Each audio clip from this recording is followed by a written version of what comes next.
Hello everyone, today I'll be teaching you how to make a bow that you can sometimes put in your designs or corsages that you'll be working with later on in the semester. So this right here, we have different types of sizes of ribbon that you could possibly be working with in the future.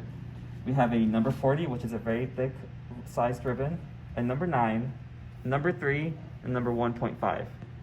Today, and mainly for corsages, you'll be working with number 3 ribbon.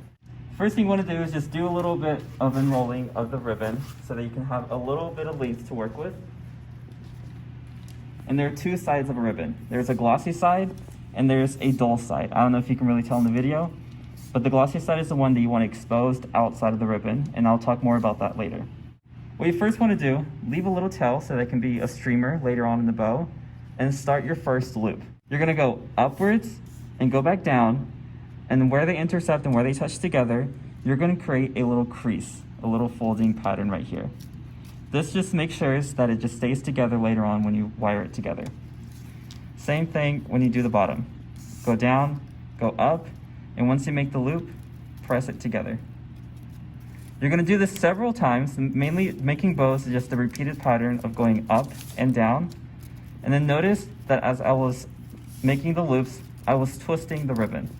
This just makes sure that the glossy side stays on the outside of the loops. See right here, the dull side is currently exposed. So what I'm going to do is twist so that the glossy side is on the outside and make the loop there. Depending on how big you want the bow, depends on how many loops that you'd be making. So twist, up, down, twist, down, up. And do this a few more times, twist, up, down, and twist, down, up. Once you feel comfortable with the amount of loops that you have, you're going to get the ribbon shears that's only used for cutting ribbon.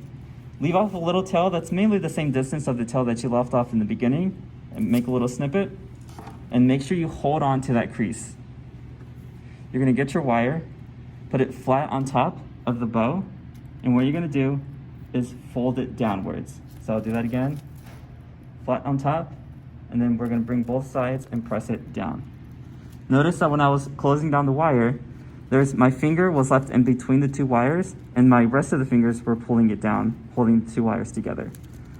So what I'm going to do with this finger is I'm going to press up onto the ribbon while the rest of my fingers are pressing down so that I can just let go with this one, and the creases are still there. I'm putting a lot of force onto this bow. Next, what I'm going to do, get my other hand, wrap around the bow and press it downwards. And press it downwards. This allows me to twist the bow so that I can tighten the bow all together, and do this a few times so that it just stays tightened. Now right now it looks really messy and clumped together, so what you're going to do now is just sort of fluff the bow around.